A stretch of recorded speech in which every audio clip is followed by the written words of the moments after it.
Guys, I'm going to show you how to set up your hands-free square with the system. I want to show you guys how to be able to utilize any form of the correction on the remote with the square, and then we're also going to go through how to add a second square to the system. So first and foremost, guys, to be able to add or to change the correction type of the square that we want, we need to be able to turn off the remote.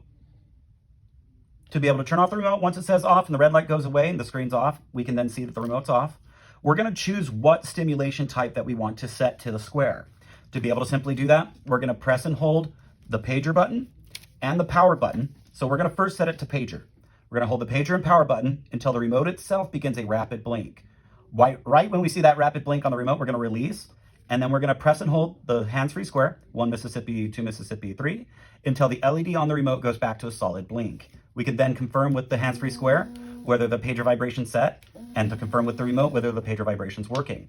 Now that we've assigned this, we actually give you guys this awesome sheet where it shows you P. So we have a P for dog 1 that we can put on here that lets us know that we set this square for pager vibration. Now, to show you guys how to switch it to NIC, we can turn off the remote.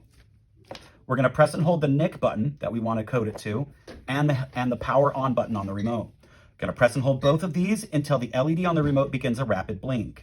Right when we see the rapid blink, release, and then we're going to press and hold the hands-free square, 1 Mississippi, 2 Mississippi, 3, until the LED goes solid, indicating that we paired the system correctly. As you guys can see on the collar, I'm giving it 1 click, and it's giving a NIC right there. I could do the same thing on the remote, or the same thing on the square, and be able to provide correction either way.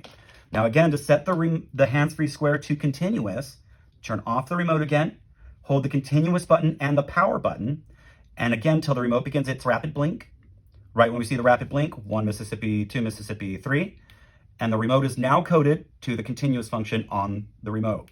Again, guys, we give you this awesome little sticker sheet to where you can choose NCP, or we can even pair this to the boost feature.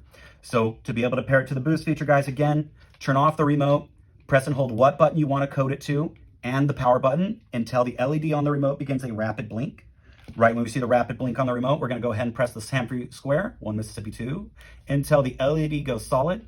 Now we can check again that the unit is functioning correctly. And mind you guys, you saw right here, I paired it to the boost feature. It's actually accepting my boost. So again, our normal stimulation level being at what we want it to be, my boost being set to a level of 20, we're giving it 110 correction right here. As you guys can see, it's lighting up. So guys, the hands-free operates off of a Bluetooth built into the remote. So again, what that means is this can operate within 33 feet of the remote. We do need to make sure that we have this remote on our person at all times.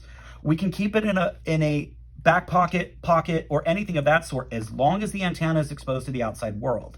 So again, guys, Bluetooth technology, this communicates with the remote within 33 feet. The remote still needs to always be on our person at all times to be able to provide correction. How now to add a second hands-free square to the system? Remember, we can add up to 14 of these hands-free squares to this system. Once we turn off the remote, so we're going to press and hold the stimulation type and the power button until the LED on the remote begins a rapid blink. Right when we see that rapid blink on the remote, we're going to release the buttons, and we're very quickly going to press 1 Mississippi, 2 Mississippi, 3, the hands-free square for 3 seconds. And now the hands-free square is coded to the pager vibration, the new one is, and the original one's coded to the boost feature. So as you guys can see, I am providing 2 different types of correction without even touching the remote here. So again, pager vibration, boost feature, pager vibration, and boost feature without even touching the remote. Now guys, the one thing I always want to make sure is we can pair the squares to the same position if we want it to. So if both people who are utilizing the squares want the pager vibration as the option, then we'll choose the one that doesn't have the vibration. We'll go ahead and turn it off. And then we're going to choose to set the hands-free to vibration. So we're going to hold the pager vibration and the power button again until the LED on the remote begins a rapid blink. Right when we see the rapid blink on the remote, again, press and hold the hands-free square for 3 seconds. Once we see the solid light, indicates it's paired. Now I can press either one of these squares and be able to provide vibration to the collar without even touching the remote. So really, essentially, we could have 3 people providing correction to the one collar, all just off this setup right here. Please stay tuned for more tutorial videos.